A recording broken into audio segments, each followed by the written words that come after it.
గులాబీ బాస్ నిర్ణయం మేరకే హరీష్ రావు ఢిల్లీకి వెళ్లారా లేక వ్యక్తిగత రక్షణ కోసమా? ఉత్తర తెలంగాణ సభ సమయంలోనే ఢిల్లీ టూర్కు ఎందుకు వెళ్లారు? ఇది కేసీఆర్ వ్యూహంలో భాగమా? కేటీఆర్కు ప్రయారిటీ ఇచ్చేలా వ్యూహమా? ఢిల్లీలో ఆయన ఎవరెవరిని కలిశారు? ఆ విచారణలు తప్పించుకోవడమే హరీష్ రావు అసలు టార్గెట్టా? ఇంతకీ ట్రబుల్ షూటర్ హస్తిన పర్యటనపై గులాబీ పార్టీలో జరుగుతున్న చర్చ ఏంటి? ప్రతిపక్షాలు చేస్తున్న ఆరోపణలేంటి? ఆ వివరాలు ఇప్పుడు చూద్దాం.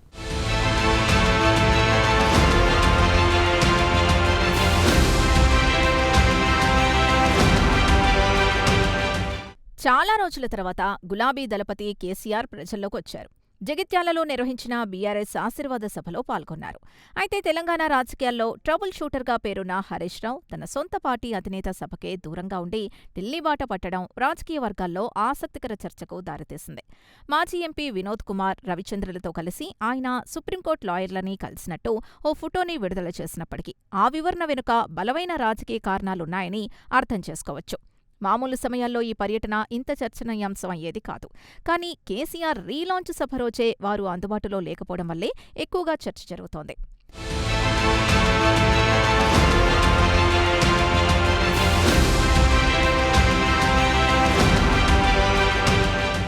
ఈ నేపథ్యంలో బీఆర్ఎస్లోని పరిణామాలపై కాంగ్రెస్ అటాక్ మొదలుపెట్టింది. కాళేశ్వరంపై విచారణకు ఆదేశిస్తారని తెలిసి బీజేపీ నేతల కాళ్లు పట్టుకునేందుకు హరీష్ రావు ఢిల్లీకి పరిగెత్తారని సీఎం రేవంత్ రెడ్డి ఆరోపించగా, మంత్రి అడ్లూరి లక్ష్మణ్ బీఆర్ఎస్లో వర్గపోరు మొదలైందని హాట్ కమెంట్స్ చేశారు. హరీష్ రావు ఢిల్లీ పర్యటన వెనుక ఆంతర్యమేంటో జగిత్యాల సభలో కేసీఆర్, కేటీఆర్ ప్రకటించాలన్నారు. ఇక మరో మంత్రి తుమ్మల నాగేశ్వరరావు రియాక్ట్ అవుతూ హరీష్ రావు రాజకీయ జీవితం ప్రమాదంలో ఉందని కమెంట్ చేశారు. జీవన్ రెడ్డి రాకతో బీఆర్ఎస్లో ముసలం మొదలైందని, హరీష్ రావుతో పాటు బీజేపీ వైపు ఎమ్మెల్యేలు చూస్తున్నారని జగిత్యాల ఎమ్మెల్యే సంజయ్ వ్యాఖ్యానించారు. రాష్ట్రంలోని రాజకీయ పరిణామాల దృష్ట్యా హరీష్ రావు త్వరలో బీజేపీ గూటికి చేరబోతున్నారని చాలా కాలంగా ప్రచారం జరుగుతున్న వేళ సంజయ్ చేసిన ఈ వ్యాఖ్యలు ఆసక్తికరంగా మారాయి.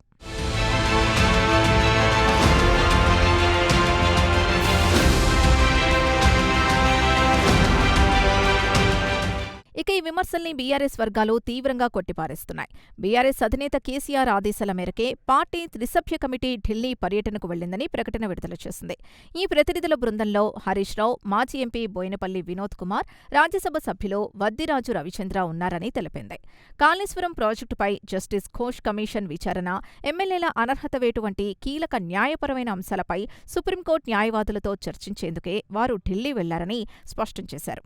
ఏప్రిల్ 22న హైకోర్టు తీర్పు రానున్నందున ముందస్తుగా చట్టపరమైన వ్యూహాలు రచించడమే ఈ పర్యటన ఉద్దేశమని ఎంపీ వద్దిరాజు రవిచంద్ర వివరణ ఇచ్చారు. కాంగ్రెస్ పార్టీ పసలేని ఆరోపణలు చేస్తూ ప్రజల దృష్టిని మళ్లించే ప్రయత్నం చేస్తోందని వారు మండిపడ్డారు.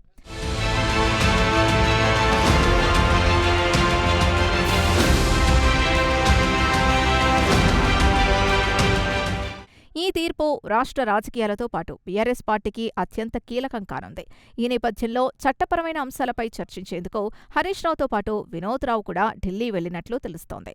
ఇందులో భాగంగానే సుప్రీంకోర్టు సీనియర్ న్యాయవాదులతో వారు భేటీ అయ్యారని అంటున్నారు. ఒకవేళ హైకోర్టు తీర్పు గనక పార్టీకి లేదా ప్రాజెక్టుకి వ్యతిరేకంగా వస్తే తక్షణమే సుప్రీంకోర్టులో పిటిషన్ దాఖలు చేసేందుకు బీఆర్ఎస్ సిద్ధమవుతోంది. ఇందుకు సంబంధించిన ముందస్తుగా లీగల్ గ్రౌండ్ సిద్ధం చేసుకోవడం కోసమే ఈ పర్యటన అని పార్టీ వర్గాలు సమాచారం ఇస్తున్నాయి. జగిత్యాల సభకు హరీష్ రావు హాజరు కాకపోవడం వెనుక ఈ భారీ న్యాయ పోరాట వ్యూహమే ఉందని విశ్లేషకులు భావిస్తున్నారు.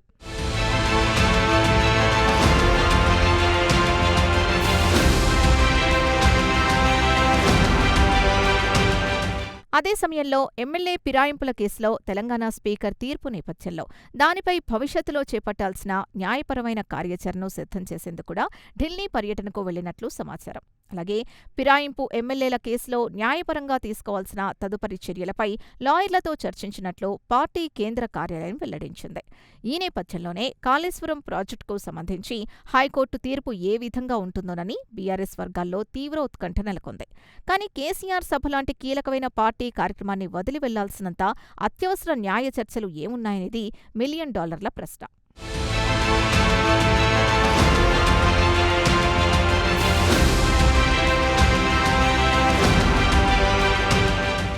ఇక్కడ 2 కోణాలు కనిపిస్తున్నాయి. ఒకవేళ కేసీఆరే వారిని ఢిల్లీకి పంపించుంటే తన సభకు హరీష్ రావు లాంటి క్రౌడ్ పుల్లర్ అవసరం లేదని కేసీఆర్ భావించుండాలి. లేదా పార్టీలో ప్రాధాన్యతలపై స్పష్టమైన సంకేతం ఇచ్చుండాలి. ఒకవేళ హరీష్ రావు స్వయంగా ఈ సమయాన్ని ఎంచుకొని ఉంటే అది పార్టీ నాయకత్వంతో ఆయనకున్న గ్యాప్ని బహిర్గతం చేసినట్టే అవుతుంది. ఏదేమైనా జగిత్యాల సభ సాగుతున్న వేళ హరీష్ రావు ఢిల్లీలో ఉండటం అనేది యాదృచ్ఛికం కాదని, ఇది బీఆర్ఎస్ భవిష్యత్తు రాజకీయాల్లో ఒక కీలక మలుపుకు సంకేతం అని అర్థమవుతోంది. ఒకవైపు జగిత్యాలలో కేసీఆర్ తన సభ ద్వారా పార్టీ క్యాడర్లో ఉత్సాహం నింపే ప్రయత్నం చేస్తుంటే, మరోవైపు హరీష్ రావు ఢిల్లీ పర్యటన చుట్టూ జరుగుతున్న ప్రచారం బీఆర్ఎస్కు కొంత ఇబ్బందికరంగా మారింది. ఇది నిజంగానే న్యాయపరమైన పర్యటన లేక కాంగ్రెస్ అంటున్నట్లుగా గులాబీ గూటిలో ఏదైనా రాజకీయ మార్పులకు సంకేతమా అన్నది వేచి చూడాలి.